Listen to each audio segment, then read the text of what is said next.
अल्हम्दुलिल्लाहि नहमदुहु व नस्तईनुहु व नस्तगफिरुहु व नुमिनु बिही व नतवक्कलु अलैहि व नऊज़ु बिल्लाहि मिन शुरूरि अनफुसिना व मिन सय्यिआति अमालिना मन यहदिहिल्लाहु फला मुज़िल्ल लहु व मन युज़लिल्हु फला हादिय लहु व अशहदु अल्ला इलाहा इल्लल्लाहु वहदहु ला शरीका लहु व अशहदु अन्न मुहम्मदन अब्दुहु व रसूलुहु अम्मा बाद फ़इन्न खैरल हदीस किताबुल्लाह व खैरल हदी हदी मुहम्मदिन सल्लल्लाहु अलैहि वसल्लम व शर्रल उमूरि मुहदसातुहा व कुल्ल मुहदसतिन बिदअ व कुल्ल बिदअतिन ज़लाला व कुल्ल ज़लालतिन फिन्नार। तमाम किस्म दी तारीफ़ा और बड़ाइयाँ उस अल्लाह रब्बुल इज़्ज़त दे लई खास हन जो कि इस पूरी दुनिया दा खालिक है, पैदा करने वाला और मालिक है, तन्हे तन्हा है। अल्लाह दी तारीफ़ तो बाद दुरूद व सलाम होन सारे नबियां दे ऊपर, ख़ास तौर पर साडे आखिरी नबी हज़रत मुहम्मद मुस्तफ़ा सल्लल्लाहु अलैहि वसल्लम दे ऊपर अल्लाह दियां रहमतां, अल्लाह दियां सलामतियां होन। काबिल एहतराम बुज़ुर्गो, दोस्तों, अज दे खुतबा जुमा दे विच मैं अल्लाह दी तौफीक दे नाल और अल्लाह दे महज फजल और करम दे नाल जिस विषय के ऊपर गल करन दी कोशिश करूँगा वो विषय भी तकदीर दे नाल संबंध रखता है। इंसान दी किस्मत, इंसान दी तकदीर। जिमें कि थोनू याद होगा पिछले खुतबा जुमा दे विच भी मसला तकदीर दे नाल संबंध दे नाल कुछ गल्लां आईयां थियां और उत्थे ये दस्या गया था कि हर मुसलमान वास्ते तकदीर दे ऊपर ईमान रखना लाजमी है। इंसान दी तकदीर उस दे पैदा होने तो, ज़मीन और आसमान दे पैदा होने तो 50,000 साल पहला इंसान दी जिंदगी, इंसान दा मौत, इंसान दी रिस्क सब कुछ अल्लाह की तरफ तो लिखिया होया है। तो इस दे ऊपर ईमान रखना बड़ी अहम बात है। अज दे खुतबा जुमा दे विच भी मैं इस विषय नू थोड़ा होर अल्लाह की मदद नाल, अल्लाह की मदद मंगदा होया इस नू अगे बढ़ाने की कोशिश करूँगा। ये हदीस जिहड़ी मैं तुहाडे सामने बयान करन लग्गिया हाँ, इमाम नबवी रहमतुल्लाह अलैहि ने इनू अपनी हदीस अरबाइन नबवी दे विच बयान किया है। इमाम नबवी एक बड़े आलिम होए हन इल्मे हदीस दे, जिन्हां ने हदीस दे ऊपर खूब काम किया, खूब हदीसां जमा कीतियां, खूब हदीसां दी तशरीह की। हदीसां दे जखीरे दे विचों, हदीसां दे एक बड़े भंडार दे विचों, हज़ारां हदीसां दे विचों इमाम नबवी ने 40 हदीसां कढ़ियां, लगभग 42 के करीब, लेकिन आम तौर पर 40 कहा जाता है। 42 हदीसां कढ़ियां लगभग। तो एक इमाम नबवी ने हज़ारां हदीसां दे विचों कलैक्शन की 40 हदीसां दी। किन्नियां अहम हदीसां होणगियां हो दीन दे ताल्लुक दे नाल, बहुत खास और अहम तरीन हदीसां हैं ये। तो उन्हां हदीसां दे विचों ही चौथी हदीस है अज दे खुतबा जुमा दे विच कि इंसान दा असल आमाल जिहड़े इंसान जिंदगी दे विच करदा है, असल उहदा खात्मा बिल खैर दे ऊपर होना चाहिए है, तदी फायदा है। इंसान जिंदगी दे विच जो भी अमाल करता है, अच्छे या बुरे, असल मामला तो इंसान के खात्मे के उपर हुंदा है। जो इंसान मरदा है किस हालत दे विच मर रहा है। मैं हदीस तुहाडे सामने बयान करन लग्या हाँ। अब्दुल्ला बिन मसूद रज़ी अल्लाह तआला अन्हु बयान करते हैं कि सानू अल्लाह दे नबी ने बयान किया, अल्लाह के नबी ने दसिया जेड़े के सादिक वल मसदूक अल्लाह के नबी सच्चे हैं और आप सच्चा मन्निया गया है। अब्दुल्ला बिन मसूद कहते हैं सानू ये हदीस मुहम्मद सल्लल्लाहु अलैहि वसल्लम ने बयान की है जो कि सादिक हैं और मसदूक हैं, जो कि सच्चे हैं और जिन्होंने सच्चा मन्निया गया है। जिहड़ी तालीम आप लैके आए हैं वह सच्ची है, जिहड़ी हदीस तुहाडे सामने मतलब बयान की जा रही है वह भी सच्ची है। फरमाया इन्ना अहदकुम युजमउ खल्कहु फी बतनी उम्मिही अरबईन यौमन, थोड़े दे विचों हर इंसान अपनी पैदाइश के मौके के उपर, हर इंसान अपनी पैदाइश के मौके के उपर अपनी माँ के पेट के विच जदों ओदी पैदाइश शुरू होंदी है माँ के पेट के विच जमा किया जाता है इंसान नू 40 दिन तक, 40 दिनों तक तो इंसान की हुंदा है नुतफा, वीरज का कतरा। थोड़े दे विचों हर इंसान नू जदों माँ के पेट के विच जमा किया जाता है, युजमाऊ जमा किया जाता है, उसकी तखलीक वास्ते, उसकी पैदाइश वास्ते, तो शुरू के विच इंसान 40 दिन की हुंदा है नुतफा हुंदा है, वीरज का कतरा। सुम्मा यकून अलकतन, फिर नुतफे तो बाद 40 दिन, अगले 40 दिन खून दा, गाढ़ा खून दा लोथड़ा,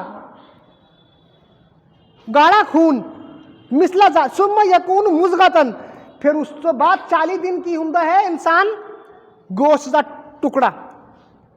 पहला 40 दिन वीरज मनी, उस तो बाद गाढ़ा खून, उस तो बाद किया इंसान गोश्त का टुकड़ा। फिर अल्लाह पाक उहदे वल फरिश्ता भेजते हैं, फिर अल्लाह पाक यानी 4 महीनों बाद 120 दिनों के बाद अल्लाह पाक फरिश्ता भेजते हैं, फिर वो फरिश्ता उस गोश्त के टुकड़े के विच रूह पाउंदा है अल्लाह के हुक्म दे नाल, और उसनूं हुक्म दिता जाता है, फरिश्ते नूं हुक्म दिता है, 4 गल्लां दा हुक्म दिता जाता है फरिश्ते नूं। किस चीज़ का हुक्म दिता जाता है फरिश्ते नूं? 4 चीज़ों का फरिश्ते नूं हुक्म दिता जाता है कि इहदे रिज़्क नूं लिख दे, इस इंसान दे रिज़्क नूं लिख दे, और इस दी उम्र नूं लिख दे, इस दे अमल नूं लिख दे, इस दे अमल आमाल, इहदे अमाल नूं लिख दे। यह इंसान बदबख्त होगा या नेक होगा, लिख दे, फरिश्ते नूं हुक्म दिता जाता है। अल्लाह की कसम, जिस तो इलावा अल्लाह तो इलावा कोई होर माबूद नहीं हैगा, अल्लाह की कसम अल्लाह तो इलावा कोई होर माबूद नहीं हैगा। तो अड्डे दे विचों हर इंसान अमल करता है जन्नत वाले, तो अड्डे दे विचों हर इंसान अमल करता है जन्नत वाले, इत्थे तक के इंसान और जन्नत के विचकार थोड़ा जिहा 1 हथ 2 हथ का फासला रह जाता है। जन्नत वाले अमाल कर रहा है, इत्थे तक के इंसान और जन्नत के विचकार एक थोड़ा जिहा फासला रह जाता है, 1 हथ का फासला रह जाता है,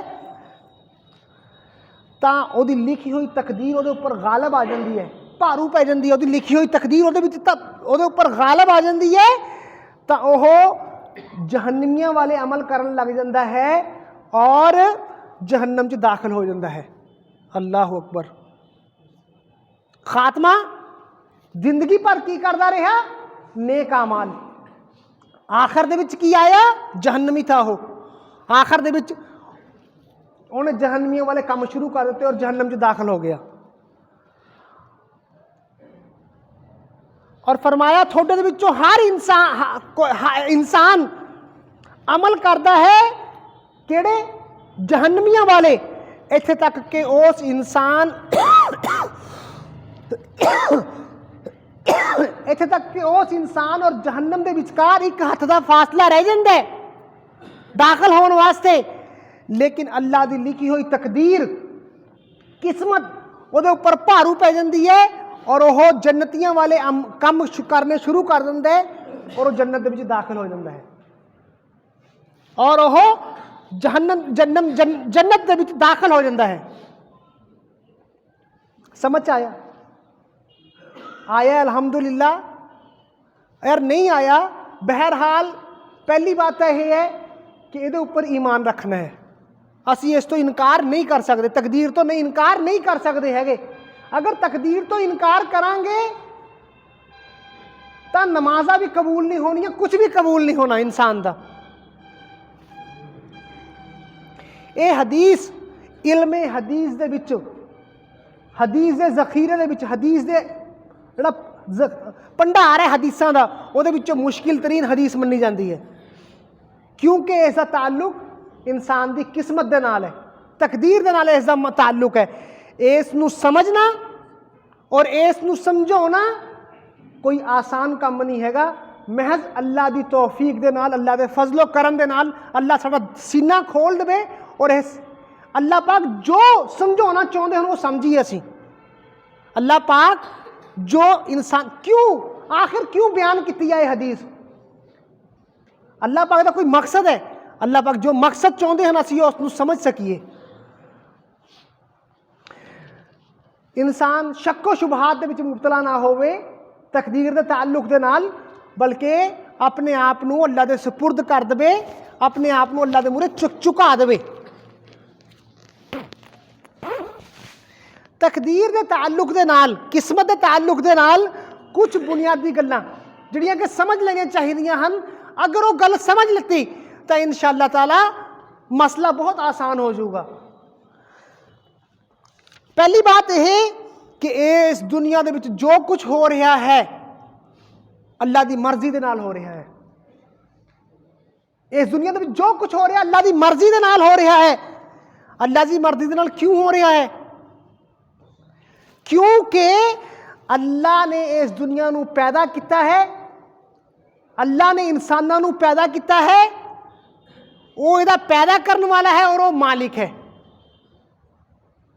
पैदा किने किया है? दुनिया नूं और दुनिया के विचकार जो कुछ है और इंसानों नूं पैदा अल्लाह ने किया है। अल्लाह ही मालिक है, अल्लाह ही मालिक है।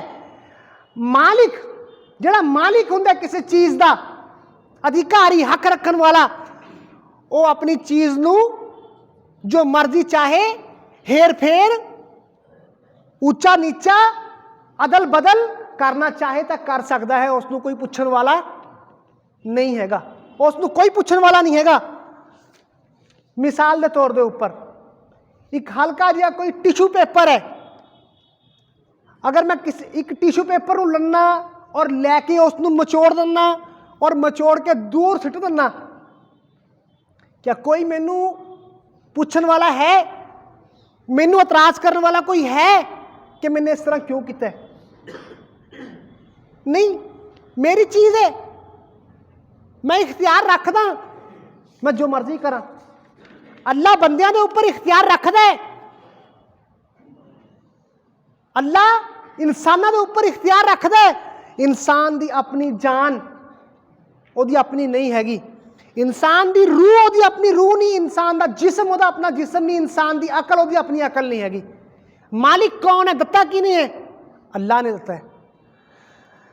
तो अल्लाह इस चीज़ का भरपूर हक रखता है कि अपनी पैदा की हुई चीज़ों के विच जो मर्जी चाहे करे।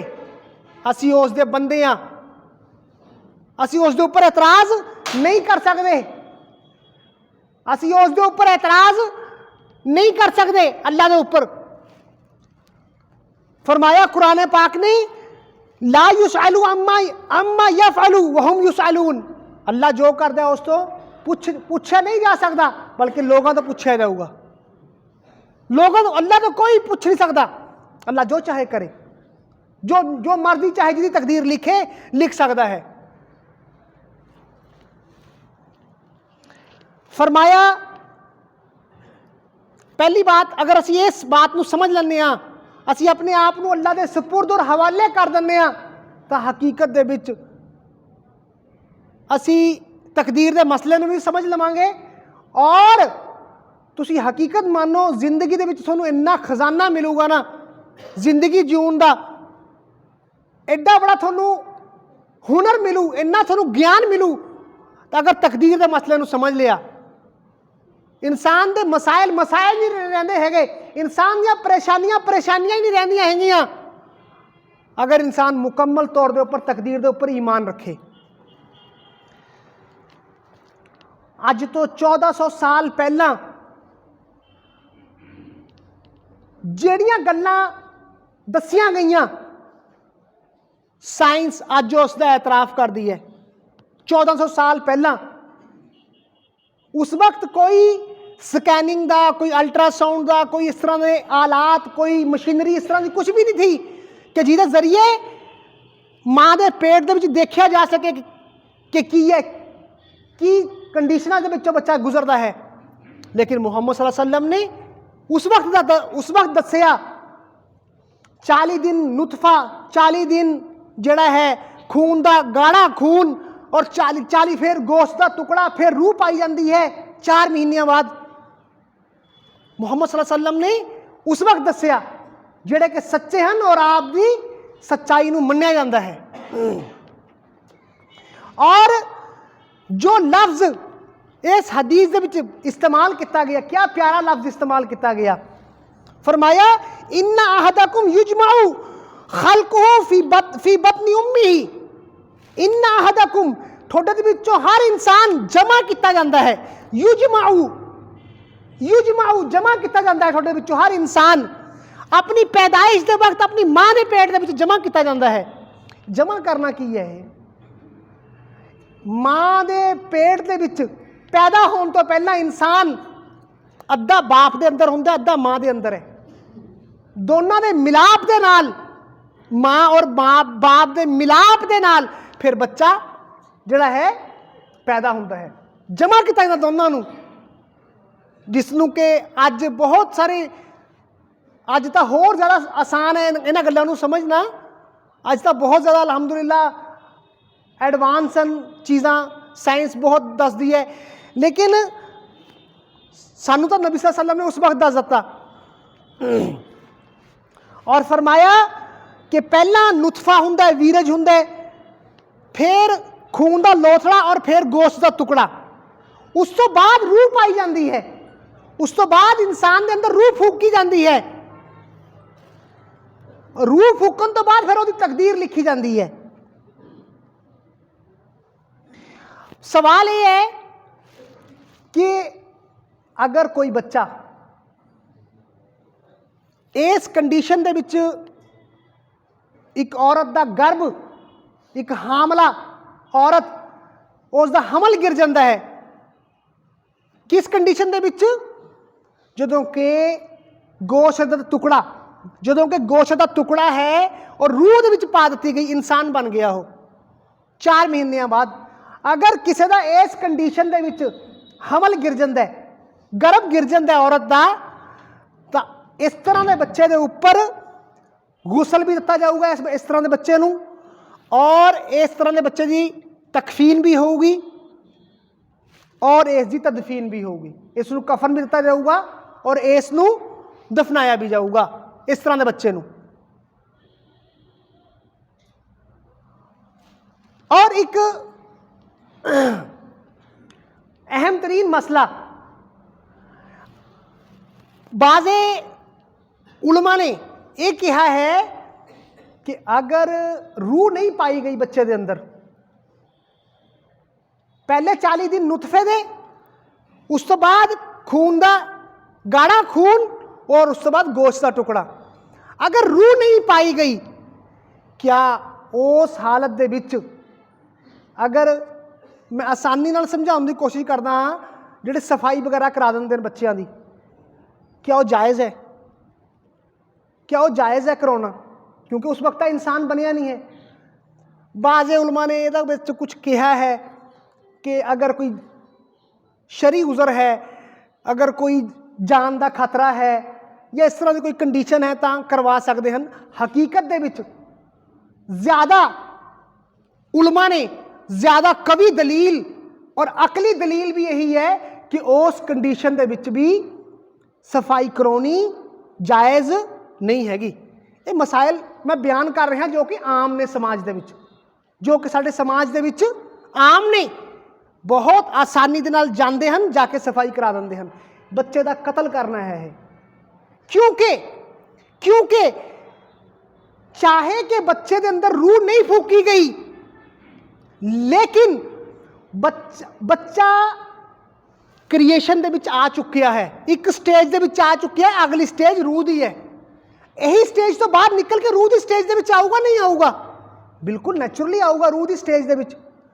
तां उलमा इकराम ने यही बेहतर फतवा जिहड़ा हैगा वो यही है कि ऐसी कंडीशन दे विच भी जदों वीरज मां दे अंदर चलिया गया एक बारी, फिर किसी हालत दे विच भी हमल गिराना दुरुस्त नहीं हैगा। कबीरा गुनाह है बच्चे का कतल करना है, नहीं कर सकते ये काम। इस तो बाज होना चाहिए है यह जे कामों तो, जो कि कबीरा गुनाह कतल के बराबर है, चाहे कि रूह के अंदर ना फूकी गई होवे। हुण कुछ गल्लां मसला तकदीर के ताल्लुक दे नाल इंशाअल्लाह ताला अगला खुतबा दे जुमा दे विच मैं गल्लां कुछ रखूँगा। हदीस लंबी है लेकिन कुछ गल्लां मुख्तसर, जदों इंसान मसला तकदीर नूं समझ लैंदा है, अल्लाह की कसम उसके दिल के अंदर अल्लाह की बड़ाई का एहसास पैदा हो जाता है। सारा कुछ अल्लाह करने वाला है, मालिक अल्लाह है, मैं की हाँ, सारा कुछ अल्लाह की तरफ तो होने वाला है, मैं कुछ भी नहीं हैगा। अल्लाह की बड़ाई का मुकम्मल एहसास इंसान के अंदर मसला तकदीर नूं समझन तो बाद और उसके ऊपर ईमान रखन तो बाद समझ भी लगता, लेकिन ईमान नहीं, इंसान शक्को शुबहात दे विच मुबतला है, अपने आप को अल्लाह के सपुर्द कर दिता। इंसान के अंदर अल्लाह की कामिल बड़ाई का एहसास पैदा होता है और कामिल तरीन इंसान के अंदर बंदगी का एहसास पैदा होता है। मैं महज अल्लाह का कमज़ोर बंदा हाँ, मैं कुछ भी नहीं हैगा। इंसान के अंदर अल्लाह की बंदगी का एहसास पैदा होता है, इंसान के अंदर सबर और शुक्र की तौफीक पैदा होती है। सबर दी, शुक्र दी, जो कुछ भी है अल्लाह की तरफ तो है, करन वाला अल्लाह है, मेरी किस्मत में ये लिखा हुआ है। और इंसान को हिम्मत और हौसला मिलता है। अगर वो जिंदगी में कोई परेशानियां आउंदियां हन, वो हिम्मत नहीं हारदा। ये तो होना था किस्मत में, हुण रोना काहदा, चलो अगे बढ़ो, अगे होर हिम्मत करो। तो इंसान के अंदर हिम्मत और हौसला होता है, इंसान बहादुर बनता है। और इस हदीस के ताल्लुक दे नाल कुछ गल्लां सीखण दे योग की ने कि इंसान नूं हमेशा अपने खात्मा बिल खैर की फिक्र करते रहना चाहिए है। कोई इंसान अगर नेकियां कर रहा है, उन्होंने अपने आप को नेक नहीं समझना चाहिए। कदों अल्लाह की तरफ तो दिल पलट जाए, कदों इंसान किधर चला जाए, डरता रहना चाहिए इंसान को। और अगर कोई बदबख्त इंसान है, उसनू अल्लाह की रहमत तो मायूस नहीं होना चाहिए है। क्यों? क्योंकि हदीस दे विच फरमाया ना कि इंसान बराबर नेकोकारां दे अमल करता रहता है, लेकिन आखिर लिखी हुई किस्मत भारू पै जाती है और जहन्नम चला जाता है। बराबर जहन्नमियां वर्गे काम कर रहा है, लिखी हुई किस्मत भारू पैगी, जन्नत में चलिया गया। अल्लाह ने वो अमाल की तौफीक देती इंसान को। बहरहाल कुछ गल्लां समझन दियां हन, इंशाअल्लाह ताला वो अगला खुतबा दे विच जिहड़ा हैगा आपां समझण की कोशिश करांगे। इसनूं अज वास्ते अज इन्ना ही मैं गलबात खत्म करदा हाँ कि साने हर हाल दे विच मसला तकदीर दे उपर ईमान रखना है। मुहम्मद सल्लल्लाहु अलैहि वसल्लम ने हर जरूरी नहीं है कि हर चीज़ साडे समझ दे विच आवे। अल्लाह इंसानां दे नाल जुल्म करने वाला नहीं हैगा। साडा ईमान होना चाहिए इस चीज़ के उपर। अल्लाह दा हर फैसला हिकमत वाला है, सूझवानी वाला है। बाकी मसला तकदीर ताल्लुक कुछ होर गल्लां अगला खुतबा जुमा दे विच। अल्लाह ज़्यादा तो ज़्यादा अमल दी तौफीक देवे। वाखुर दावाना अल्हम्दुलिल्लाहि रब्बिल आलमीन।